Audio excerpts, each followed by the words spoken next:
인간의 타락에 대한 이야기는 다음 주에 우리가 살펴보겠지만 우리는 그 결과는 알고 있습니다. 인간이 타락함으로 우리가 영적으로 죽게 되었다 했지요. 우리 인간이 영과 혼과 몸으로 이루어진 존재인데 인간이 타락하면서 하나님과의 관계가 끊어짐으로 영적인 죽음을 갖게 된 그런 존재가 되었습니다. 여러분, 우리가 하나님과의 관계가 끊기면서 즉각적으로 박탈된 게 있습니다. 처음 하나님께서 인간을 창조하실 때 허락했던 것 중에서 하나님과의 관계가 끊기면서 즉각적으로 여러분 박탈된 게 무엇이겠습니까? 그것은 처음에 인간을 창조하실 때 생존의 문제에 대한 염려는 하지 않아도 되지 않았습니까? 의식주의 문제. 너희들이 모든 것을 너희들 주변에 있는 것들을 먹고 살면 된다. 너희들이 편한 곳에서 잘 수 있고 이런 모든 것들이 있었는데 하나님과의 관계가 끊어지면서 이제는 생존의 문제에 대한 안정감이 박탈되었습니다. 그래서 하나님께서 뭐라고 그러셨습니까? 타락한 인간에게 이제 너희는 땀을 흘려야 먹을 수 있을 것이다. 이 세상에 있는 그 모든 먹는 것들이 너희들에게 우호적이지 않을 것이다. 이런 말씀을 하셨지 않습니까? 그 생존의 문제가 해결되어 있던 그것이 박탈됐습니다. 또 하나는 뭐가 박탈됐습니까? 하나님과의 관계가 끊어졌으므로 당연히 하나님께서 인간에게 위임하셨던 권세가 박탈됐습니다.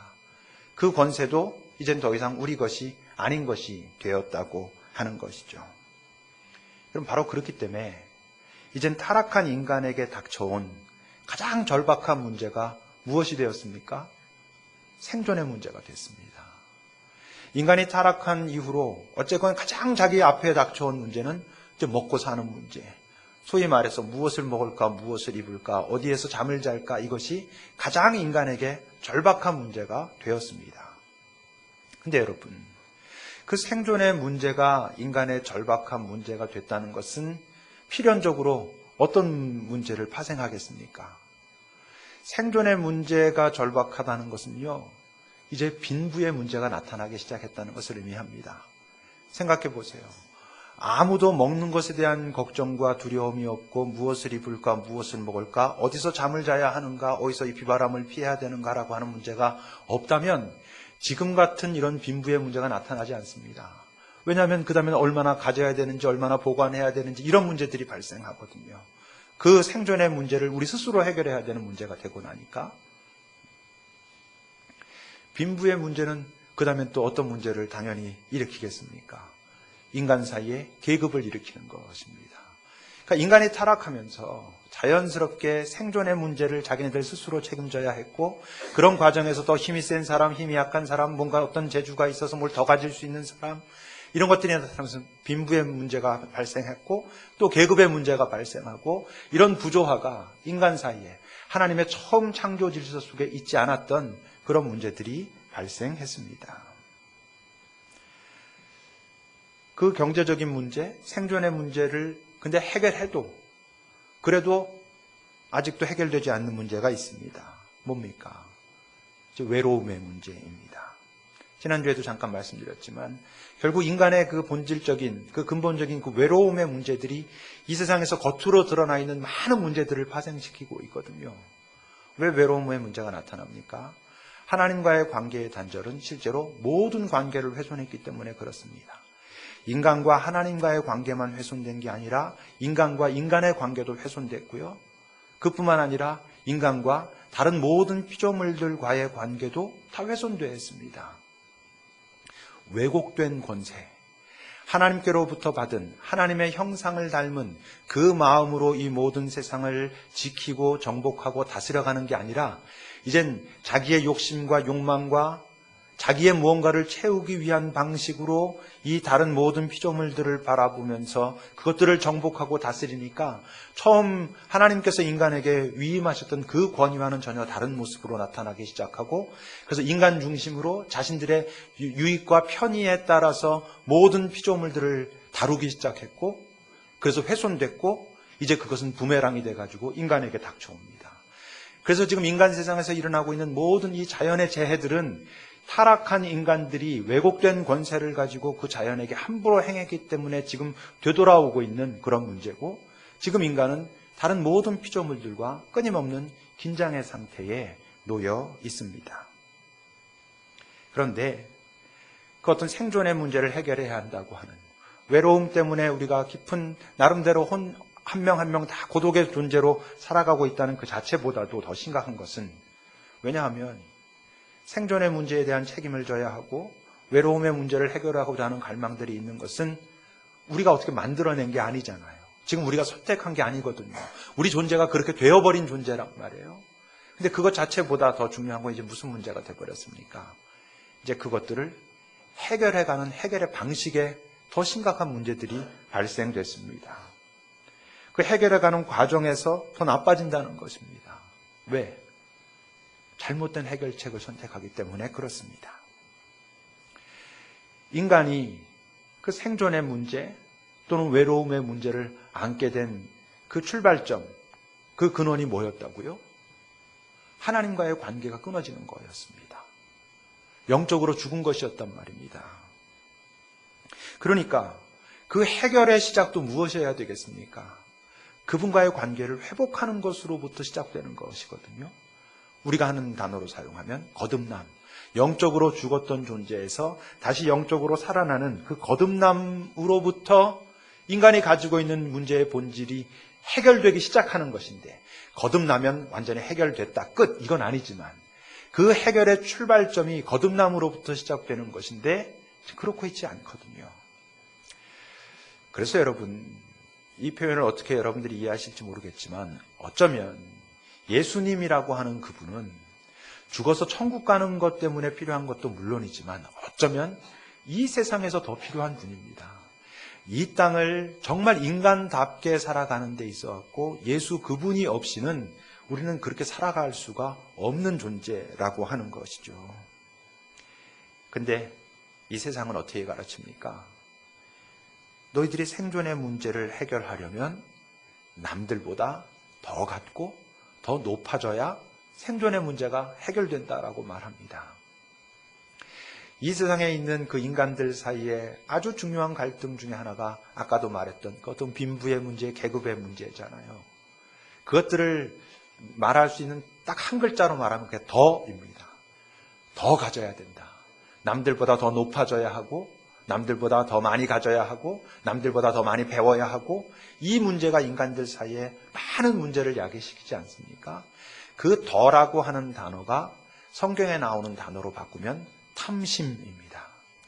인간에게 있는 탐심이란 남들보다 더 가져야 한다는 것입니다.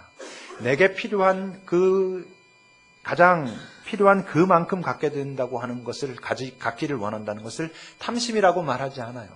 탐심은 항상 비교와 관계가 있습니다. 남들보다 더 가져야 되고, 더 높아져야 되고, 더 많이 배워야 되고, 이게 탐심이고, 이 세상은 그 탐심을 우리에게 끊임없이 불어넣습니다. 네가 더 가져야, 그래야 네가 너의 생존의 문제를 해결해 갈 수 있어. 그 방법으로 가라는 것이죠. 그뿐만 아닙니다. 우리 인간들이 갖게 된 그 외로움의 문제의 해결책으로 무엇을 제시합니까? 하나님과의 영적인 관계의 회복이라고 말하지 않습니다. 그것이 무엇인지도 알지 못합니다. 그러니까 몸, 육체의 외로움을 해결하는 것으로, 또는 우리의 혼, 내 어떤 감정적인 어떤 느낌들을 해결해 가는 것으로, 내 어떤 지적인 어떤 부분들을 채워가는 것으로, 내 어떤 의지의 성취를 이루어 가는 것으로, 그런 것들을 통해서 외로움을 해결해 가라고 우리에게 세상은 가르칩니다. 우린 그렇게 세뇌 됩니다. 그래서 어떤 육체의 그 깊은 집착들, 그런 것들을 통해서 외로움이 해결될 거라는 착각에 빠집니다. 내 감정을 잘 다루어가면, 내 어떤 그 지적인 어떤 부분들을 다루어가면, 내 의지를 제대로 잘 성취해가면, 내 뜻대로 뭔가가 이루어지면 외로움이 해결될 거라고 말합니다. 그렇게 됩니까? 그렇지 않습니다. 내 몸과 혼의 욕구를 채우면 된다라고 말하는 그 말을 성경적인 단어로 표현한다면 그게 바로 정욕입니다. 그 정욕이란 단순히 어떤 육체의 정욕만을 이야기하는 것이 아니라 아까 말했던 혼의 정욕, 내 감정의 어떤 부분, 내 이성, 의지, 어떤 부분을 그냥 그것을 만족시킴으로 내 존재의 만족으로 이룰 수 있다고 하는 그 착각을 불어일으키는 것. 여러분, 야고보서 4장 3절에서 이런 말을 하죠. 너희들이 구하여도 받지 못하는 이유는 정욕으로 쓰려고 잘못 구하기 때문이다. 이렇게 말씀하셨습니다. 이 정욕이 뭐겠습니까? 지금 말했던 우리의 몸과 혼의 정욕을 말합니다. 하나님께서 너희들이 그것을 그렇게 구하는데도 주시지 않는 이유가 뭔 줄 알아? 지금 너희들이 채움받고자 하는 것이 하나님과의 깊은 관계, 그와의 더 깊은 친밀함을 통해서 그것으로부터 시작되는 무엇으로 가려고 하는 게 아니라 너희들이 지금 구하고 있는 게 너희들이 육체의 정욕을 위한 거잖아. 너희의 그 감정, 어떤 느낌을 다루어 가고자 하는 너희의 지적 욕구, 너희의 의지의 성취, 이런 것들을 원하는 것이잖아. 근데 그것들만 가지고는 본질적으로 해결되지 않거든. 그러니까 주실 수 없어 라고 말씀하시는 것이죠. 그렇기 때문에 여러분, 탐심과 정욕을 만족시키는 것으로는 근본적으로 해결되지 않는다는 것을 우리가 체험하거든요. 잠시 되는 것 같지만 얼마 지나지 않아 또 더 강한 자꾸 이렇게 들어가는 것을 우리가 알거든요. 여러분, 그래서 이사야 55장, 아까 우리가 기도할 때, 참회의 기도할 때도 나누었지만 이렇게 말씀하시지 않습니까? 오호라 너희 모든 목마른 자들아 물로 나오라. 돈 없는 자도 오라. 너희는 와서 사 먹되 돈 없이 값 없이 와서 포도주와 젖을 사라. 너희가 어찌하여 양식이 아닌 것을 위하여 은을 달아주며 배부르게 하지 못할 것을 위하여 수고하느냐. 내게 듣고 들을지어다. 그러면 너희가 좋은 것을 먹을 것이며 너희 자신들이 기름진 것으로 즐거움을 얻으리라. 여러분, 이게 지금 마치 우리가 그냥 밥 먹는 거, 배고픈 거 이렇게만 이야기하는 것 같지만 이게 본질적으로는 뭐겠어요? 인간 존재의 배고픔이잖아요.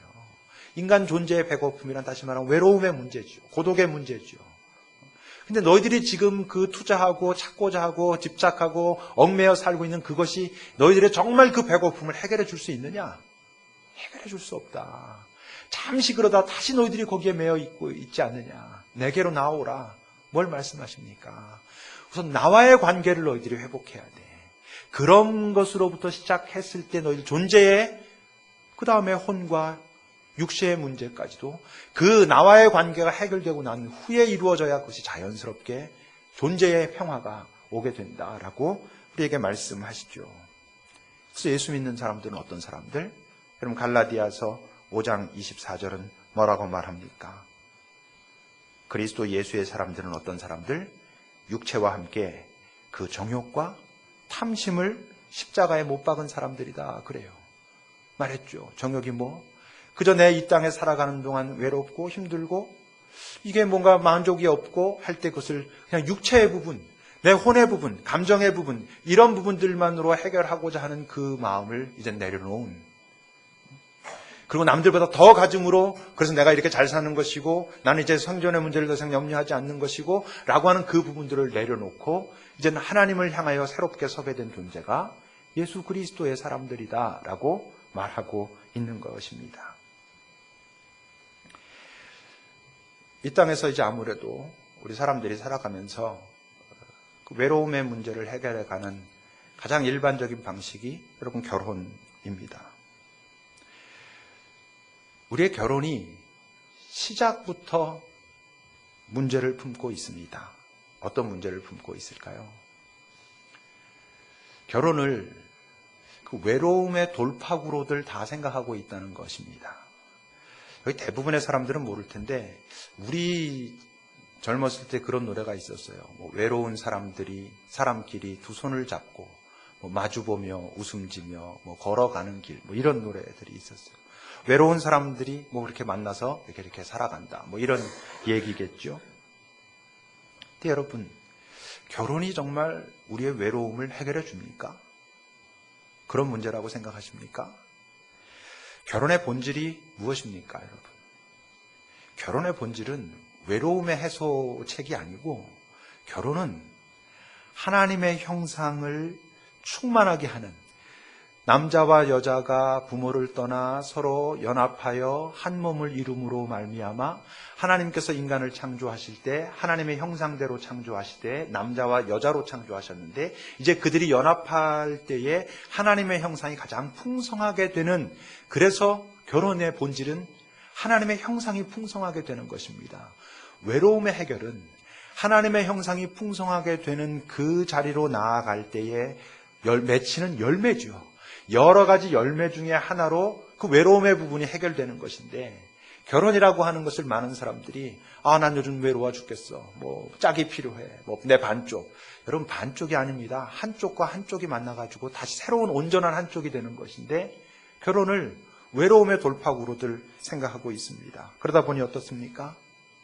많은 사람들에게 자기 배우자에게 기대하는 가장 중요한 것이 뭡니까? 내 외로움을 해결해 줘야 되는 거예요. 내가 외로우면 내 배우자의 책임이라고 생각들을 하게 되는 거예요. 여러분, 그게 얼마나 많은 문제들을 야기시키는가 보세요. 여러분, 결혼이 만들어내는 외로움이 있다는 거 결혼한 사람들은 다 아시죠? 여러분, 결혼하기 전에는 없었던 외로움이 결혼을 하고 난 다음부터 발생합니다. 왜 그러게요? 결혼에 대한 왜곡된 기대가 있기 때문에 그런 것입니다. 결혼은 결코 우리의 외로움을 해결하는 그런 도구가 아니라고 하는 것을 기억하셔야 됩니다. 왜? 인간 외로움의 뿌리가 뭔데? 여러분, 인간 외로움의 뿌리는 영적 외로움이거든요.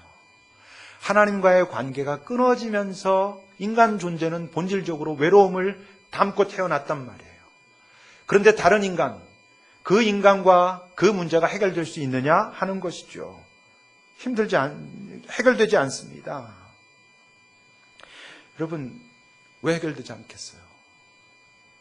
그 사람도 외롭거든. 내가 외롭지만 저 사람도 외롭거든. 여러분, 내 상대방이 노력하지 않아서 내가 외로운 게 아닙니다. 그가 내 외로움을 다 이해하고 배려하고 섬길 만한 능력이 그에게도 없는 것입니다. 그걸 기대한다고 되는 것이 아닙니다. 그런데 우리는 내가 외로우니까 내 배우자가 그 외로움을 해결해 줘야 되는데 해결해 주지 않는다고 그를 공격합니다. 어떤 순간 그가 노력합니다. 그래서 잠시 되는 듯 합니다. 근데 또 안 됩니다. 왜? 그도 외롭거든. 근데 나중에 그 외로움을 해결할 수 있는 방법까지도 이제 안 되는구나. 그러면 이제 외로움을 해결하는 것도 이제 다 포기하고 그냥 돈이나 많이 벌어와라. 이제 이렇게 되기 쉽습니다. 이게 더 망가지는 것이죠. 근데 여러분, 우리 인간 외로움의 뿌리가 영적인 것이기 때문에 몸과 혼내 영역의 접근으로서만은 해결되지 않습니다. 처음엔 해결되는 것 같습니다. 왜 그러게요? 그게 정말로 내 존재의 본질이 해결됐기 때문에 외로움이 해결된 게 아니고, 어떤 결혼을 했기 때문에 가능해진 어떤 육체의 열정들, 그런 것들이 존재의 외로움을 잠시 잊게 해줄 수 있습니다.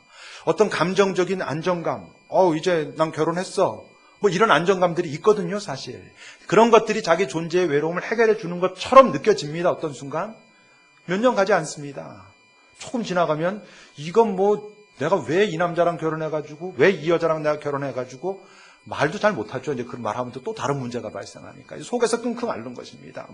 딴 사람 만나서, 내가 딴 데 가서 말 못하는데. 그러니 외롭죠, 또 다른 외로움. 정말 사랑하지 않아서가 아닙니다. 사랑하는데, 그의 외로움을 채워주고 싶은데, 못하는 것입니다. 방법을 모르는 것입니다. 또 능력 자체가 없다고 하는 것이죠. 가장 이상적인 결혼이란 어떤 거겠어요? 가장 이상적인 결혼은 우리가 인간이 창조되고 나서 있었던 그 첫 번째 결혼을 생각해 보면 됩니다. 이상적인 결혼, 첫 번째 결혼은 어떤 결혼이었습니까? 외롭지 않은 존재가 결혼한 것입니다. 하나님과의 관계 속에 있는 남자와 여자가 결혼했습니다. 다시 말하면 그들은 외로움을 해결하기 위해서 만난 게 아니고 둘이 연합함으로 하나님의 형상이 충만하게 하게 되기 위해서 만났습니다. 그래서 그런 말을 하죠.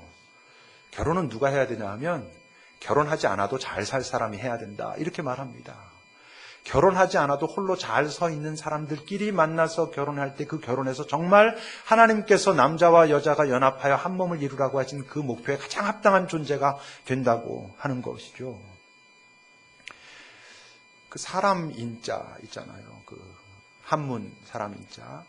그걸 얘기할 때 뭐 그렇게 얘기합니다. 그래, 인간은 혼자 살 수 없어. 이렇게 서로 의지하며 살아가는 거야. 이런 말을 하죠.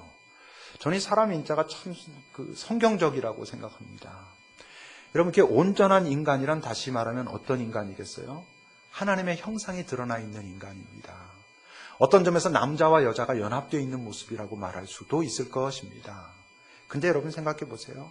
인간과 인간이 서로 이렇게 의지하고 서로 배려하면서 존재하고 있는데 한 인간이 건강하지 않으면 이게 어떻게 서 있을 수가 있습니까?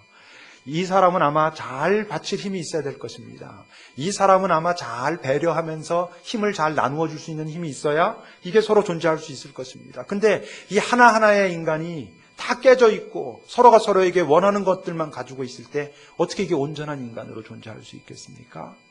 그렇지 않다는 것이죠. 정말 결혼은 온전한 인간들, 외로움이 해결된 사람들이 해야 된다라고 하면 이제 다 생각하죠. 결혼 못하겠네. 뭐 결혼을 어떡하냐 이거. 지난 화요일 날 우리 형제들 모임 이제 두 번째 가졌습니다. 뭐 결혼과 관련된 여러 친밀한 뭐 이런 주제들을 나누다가 한 친구가 그런 고백을 했어요. 나는 결혼을 그냥 한 것 같아요. 그래요. 그게 무슨 뜻인지 압니까? 별 생각 없이 그냥 어떻게 결혼을 그냥 어떻게 정신 차려 보니까 결혼한 거죠 이제. 그게 뭐 자기 배우자에 대한 불만이 있어서 그런 게 아닙니다.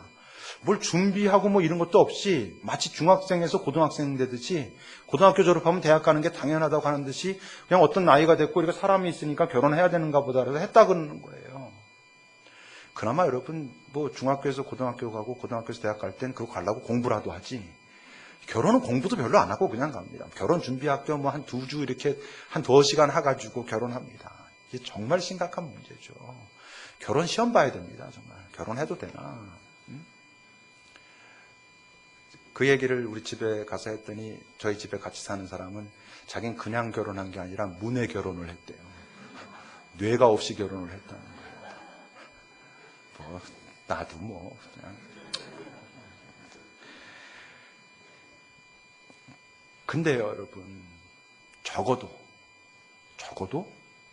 정말 인간의 외로움의 뿌리가 어디에 있는지는 알아야, 그리고 그 답이 어디에 있는지는 알아야 여러분 결혼이 건강하게 걸어갈 수 있어요.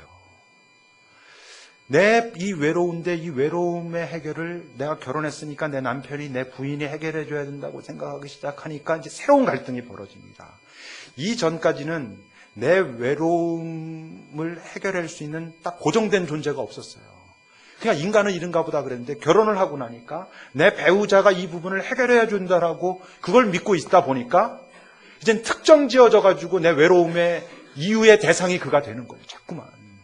이게 얼마나 힘든 문제겠어요. 근데 아니거든요. 내 외로움의 문제 해결은 옆에 있는 인간이 하는 게 아니고 내 하나님께서 내게 하시는 거거든요. 그 외로움의 뿌리가 어디에 있는지, 그 해결책도 어디에 있는지 아는 사람들이 결혼을 해야 돼요. 그러니까 뭐가 중요하다고? 하나님을 아는 사람들이 결혼해야 된다는 게 그래서 중요한 것입니다. 왜곡된 결혼에 대한 이해, 기대를 갖지 않으려면 하나님을 알아야, 그럼 하나님을 알아야 하나님으로부터 내가 떨어져 나와서 본질적으로 이런 존재가 됐구나. 그러니까 내가 이 문제는 내 남자가, 이 여자가 해결해 줄 문제가 아니고 하나님과의 관계 속에서 해결되고 그 해결로부터 시작되는 또 다른 그 어떤 해결들. 여러분 그렇게 될 때 그게 어떤 존재가 됩니까? 영과 혼과 육이 정말 이제 연합된, 존재가 연합된, 전인적으로 연합된 그런 하나님의 형상이 드러나는 그런 존재로 나아가게 되는 것이죠.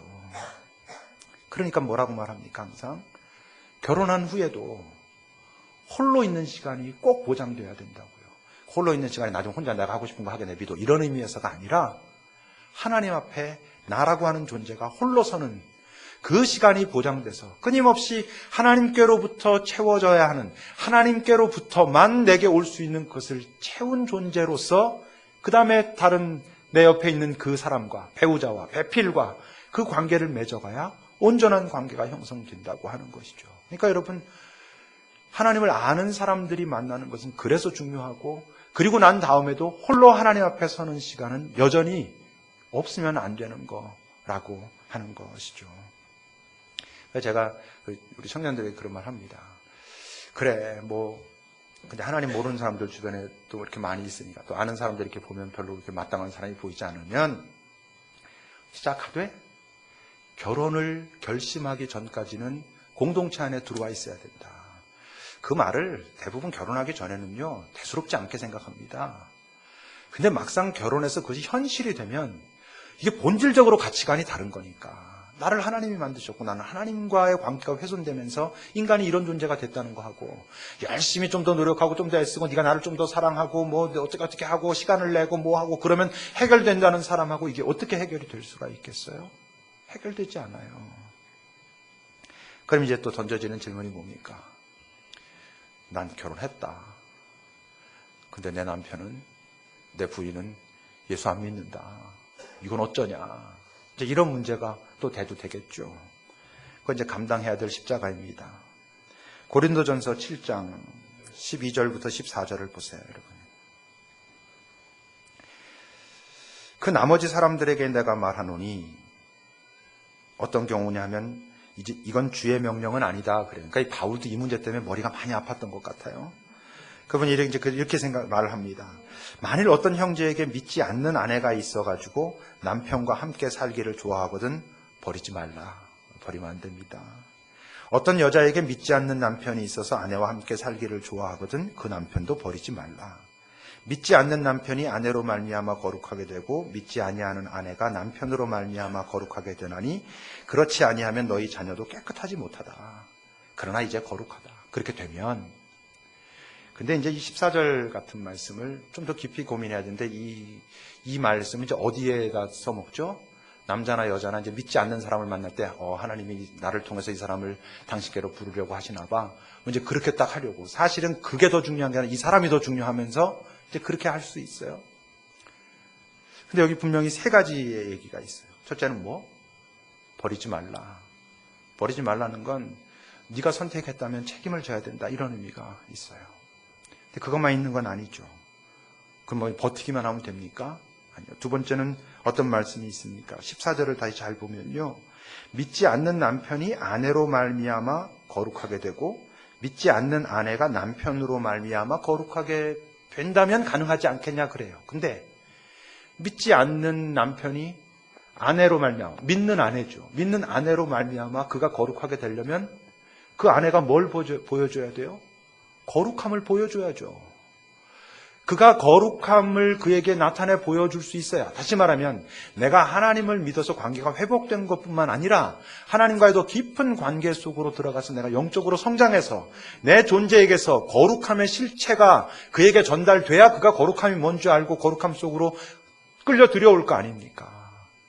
근데 많은 경우는 반대로 끌려갑니다. 내가 거꾸로 끌려가게 되는 경우가 얼마나 많아요? 왜 그래요? 내 안에 영적 내공이 없기 때문이죠. 내가 거룩한 존재로 더 자라나지 못하기 때문에 그런 문제가 발생한다고 하는 것이죠. 단, 세 번째 조건이 있어요. 그 12절에서도 그렇고 13절에서도 그렇고, 믿지 않지만 그 남편이건 그 아내건 어떻게 하면? 너와 같이 사는 걸 좋아하면. 너와 같이 사는 걸 좋아한다는 게 어떤 뜻이겠습니까? 그 존재를 인정한다는 것입니다. 그 존재를 인정한다는 것은, 하나님을 믿는 사람을, 어떤 존재가 나를 인정한다는 것은 내가 믿는 하나님을 그가 믿지는 않아도 내가 하나님을 믿는 것은 인정한다는 것을 의미합니다. 그러니까 예수를 믿지 않는 사람과 결혼을 했다고 한다면, 첫째는 이건 내가 선택한 것이고 책임을 져야 한다. 하나님께서 내게 이것을 굉장히 소중한 십자가로 맡기셨다는 것을 인정하셔야 되고, 그 십자가를 잘 지기 위해서 내가 거룩함을 키워가야 한다는 것을 기억해야 되고, 그러나 그 상대방이 내가 하나님과의 관계를 맺고 있는 것 자체에 대한 엄청난 핍박이 일어나가지고 그 문제가 발생한다 그러면 새로운 고민을 시작해 봐야 되는 것이죠. 무조건 지켜갈 수는 없는 것입니다. 다만 이게 자기 욕심에 의해 가지고 정말 이것이 하나님께서 여기까지가 아님에도 불구하고 자기 욕심으로 그럴 수도 있거든요. 그건 안 되는 것이지만, 그러나 믿지 않는 사람에 대한 깊은 그 배우자에 대한 책임감을 가지고 살아야 하는 것은 우리가 모두가 기억해야 합니다. 그런데 그뿐만이 아닙니다. 고린도전서 7장 8절을 여러분 보세요. 내가 결혼하지 않은 사람들과 과부들에게 이르노니 나와 같이 누구예요? 바울은 혼자 살았거든요. 혼자 사는 것이 좋다 그랬어요. 이게 무슨 의미겠습니까? 이 말 속엔 분명히 어떤 암시가 들어있냐 하면 이 세상에서 오히려 결혼이 하나님의 형상을 풍성하게 하는데 방해가 될 수도 있어. 이런 의미가 이 안에 있는 것이죠. 네가 결혼하지 않는 게 더 좋을 수도 있어. 왜 이런 얘기가 가능할까요? 우리 인간들이 다 훼손되어 있기 때문에. 훼손된 존재이다 보니까 네가 정말로 하나님께 어떤 은혜를 받았다면, 어떤 은사가 있다면 너가 결혼하지 않고 그냥 살아가는 게 더 좋을 수도 있어. 너 홀로 있는 것이 하나님의 형상을 드러내는데 더 좋을 수도 있어 라고 말하고 있는 것입니다. 물론 어때요? 이것도 함부로 사용하면 안 되는 거죠. 혼자 존재한다면, 혼자 살아간다면 그것의 목적은 뭐? 이유는 뭐? 하나님의 영광을 드러내고 나 혼자 있는 것이 더 하나님의 형상을 풍성하기 때문이어야 하는 것이지 자기 이기심 때문에 야야야야 결혼은 왜 하냐? 그거 결혼은 왜 해가지고 그 복잡한 일에 말려들어가지고 혼자 살면서 자기 하고 싶은 거 다 하지. 야 직장만 있으면 결혼할 거 없어. 이런 거랑은 전혀 다른 그런 이기심을 말하는 것이 아닌 내가 정말 다른 사람과 이렇게 하는 것보다 내 하나님과 함께 예수 그리스도의 신부로 예수 그리스도와 함께 그렇게 내가 살아가는 온전한 내가 나를 온전히 그분께 바친 존재로 살겠습니다가 된다면 그래서 고린도전서 7장 9절은 이런 말을 하죠. 그렇지만 만일 네가 절제할 수 없거든 결혼해라. 정욕이 불타는 것보다 이것도 아까 말한 것처럼 단순히 육체의 정욕만을 말하진 않아요. 그것이 매우 민감한 문제이긴 합니다. 육체의 정욕이. 그렇지만 꼭 그런 부분뿐만이 아니라 네 이기심, 네 어떤 너 나름대로의 욕망, 그냥 내 꿈을 펼치기 위해서는 결혼은 안 좋아. 뭐 이런 형식의 너 자신의 무언가를 나타내는 것이 아니라 정말 하나님의 영광을 드러내기 위한 것이라면 혼자 사는 것도 괜찮아 라고 지금 바울 사도는 우리에게 말씀하십니다. 그러니까 뭘 기억해야 됩니까? 만약 지금 여러분들 중에 혼자인 분들 외롭다면 그건 결혼 안 해서가 아닙니다. 결혼 안 해서 경험되는 외로움이 있을 수 있습니다. 그렇지만 본질적으로 지금 그 사람이 외롭다면 결혼하지 않아서가 아니고 하나님과의 깊은 관계를 회복하지 못했기 때문에 외로운 것입니다. 그것이 본질입니다. 그 부분이 해결되거나 그 맛을 보고 있거나 그 빛을 보기 시작한다면 그냥 우리가 사람들이 보통 말하는 이제 외로워서 안 돼서 결혼해야지 라고 하는 그 외로움과는 조금 다른 형태의 외로움이라고 하는 것이죠. 그래서 결혼하지 않은 사람들에게 특히 다 소중하지만 특히 소중한 게 이젠 영과 혼의 벗이 꼭 필요합니다. 영과 혼의 벗이란 믿는 자들의 공동체입니다. 믿는 자들의 공동체 안에서 영적인 풍성함을 쌓아가고 그 풍성함과 함께 내게 있는 여러 감정들, 느낌들, 내 어떤 이성들, 내 어떤 의지들을 잘 공유해 갈 수 있는 공동체가 없이는 혼자서는 그 부분들을 지켜갈 수 없기 때문이죠. 그럼 그런 친구가 꼭 필요해야 하다고 하는 것이죠. 육체의 정욕을 그야말로 우리 몸의 정욕, 그 정욕을 이길 은사를 주시지 않았다면 배우자를 주실 것입니다. 그걸 신뢰하셔야 됩니다. 그리고 기대하셔야 됩니다. 근데 언제냐 이렇게 하고만 있는 게 아니라 준비하셔야 됩니다. 어떤 존재로? 홀로 설 수 있는 존재로. 하나님과의 관계 속에서 내 본질적인 외로움의 문제를 하나님과 함께 다루어가는 존재로 준비해야 합니다. 그리고 기다려야 합니다. 그리고 또 어떻게 해야 될까요? 적극적으로 찾아야 됩니다. 예수 믿는 사람들이 결혼하기 힘든 이유는요, 이 세상에서 원하는 조건은 다 그대로인 채 예수 잘 믿는 것까지 포함되니까 어려운 것입니다. 예수 잘 믿는다는 것이 엄청난 조건이라고 한다면 그 조건을 선택했기 때문에 이 세상에서 중요한 조건이라고 생각하는 한두 가지 조건을 포기해야 되는 것입니다. 그러니까 여러분 쓰세요. 내가 예수님과의 관계를 가장 중요한 것이라고 생각하기 때문에 이 세상에서 요구하는 조건 중에 내가 포기할 수 있는 것을 쓰십시오. 몇 개 써놓고 그래 이건 내가 더 이상 보지 않겠다. 본질적으로 어떤 정말 이 통하는 것들, 이런 것들을 포기할 수는 안 통해도 된다면 이건 어렵겠죠. 그렇지만 어떤 이를테면 경제의 문제라든지 외모라든지 뭐 이런 부분들까지 다 하나님의 은혜 가운데 완벽한 사람만 찾고 있으니까 이게 뭐 더 없는 거죠. 제가 볼 때 우리 교회에 있는 형제도 자매도 다 괜찮거든요. 서로 에이 아니라는 거예요. 어디 가서 찾으려고? 뭐 없어요. 딴 데 가면 이제 하나님이 없죠. 이제 그러면 나를 통해서 뭐 구원받게 하시려나 보다 또 이제 이러고 있는 거죠.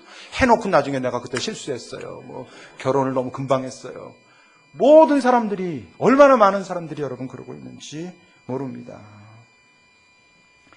물론 오늘 나눈 말씀은 그냥 일반적인 큰 틀입니다. 사실 사람마다 그 상황마다 아주 섬세한 차이들이 다 있고 오늘 했던 이 일반적인 큰 틀은 큰 틀일 뿐이지 정말 또 그 섬세한 그 강론으로 들어가면 다 달라지는 부분은 있죠. 상담들 하십시오. 같이 이런 얘기를 좀 깊이 해야 될 필요가 있습니다. 다만 어떤 만남이든 그 만남이 하나님의 형상을, 다시 말해서 사랑과 용서와 이타적인 사랑을 드러내는가를 살피셔야 됩니다. 그것이 없이는 자기에게만 쏟아지고 있는 그냥 육체와 혼의 정욕만 채우고 있는 사랑으로 끝날 가능성이 많다는 것을 꼭 기억하셔야 됩니다. 하나님은 이 땅에 많은 사람들을 서로 돕는 배필로 만드셨어요. 그러니까 하나님의 그 계획 안에서 내가 만나고 있다면 어떻게 해야지 정상이겠어요? 남들이 뭐라 하든 그 안에서 하나님의 형상이 드러나고 있어야 돼요. 진짜 사랑. 그 사랑이 그 안에도 있고 거기서 열매가 맺혀지면서 건강한 존재로 거듭나고 주변에 있는 사람들에게 그 사랑이 흘러가게 하는 여러분 그런 만남이 되도록 하셔야 그래야 되는 거죠. 여러분 세상이 그렇게 되기 시작하면 훨씬 평화로워질 것입니다. 가정이 있기 때문에 얼마나 다들 힘들어합니까? 채워지는 부분이 있죠. 우선 여러분들만이라도 결혼이 뭔지, 가정이 무엇이어야 하는지, 하나님께서 어떤 마음을 가지고 지금 우리를 보고 계신지를 깊이 살펴보실 수 있기를 바랍니다. 그래서 다시 한번 재정립하고 뭔가를 준비해야 되는 사람들은 다시 새롭게 잘 질서를 잡아가고 그러기를 하나님께서 원하실 것입니다. 사실은 이 결혼 얘기만 해도 뭐 몇 주에 걸쳐서 세미나처럼 해야죠. 이렇게 할 수는 없지만 뭐 이러다 보면 그냥 계속 이것만 해야 되니까 이렇게 넘어가고 나중에 기회가 있을 때 좀 더 자세하게 살펴보도록 하겠습니다. 기도합시다. 오늘 말씀을 들으며 하나님께서 내게 하고자 하시는 그 메시지가 어느 부분에선가 분명히 있었습니다. 과연 그 메시지가 무엇이었는가? 나는 그것을 어떻게 받아들여야 하는가? 우리 잠시 좀 깊이 살펴보도록 합시다.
하나님, 우리 모두가 외롭습니다. 하나님을 알아도 하나님의 그 참맛을 알지 못해서 영적으로도 외롭고 육신적으로도 또 마음과 이성과 의지적으로도 참 그것이 제어하는데 내 것인데도 내 마음대로 되지 않아서 우리는 다 외롭습니다. 그래서 우리는 주님의 긍휼과 자비가 필요합니다.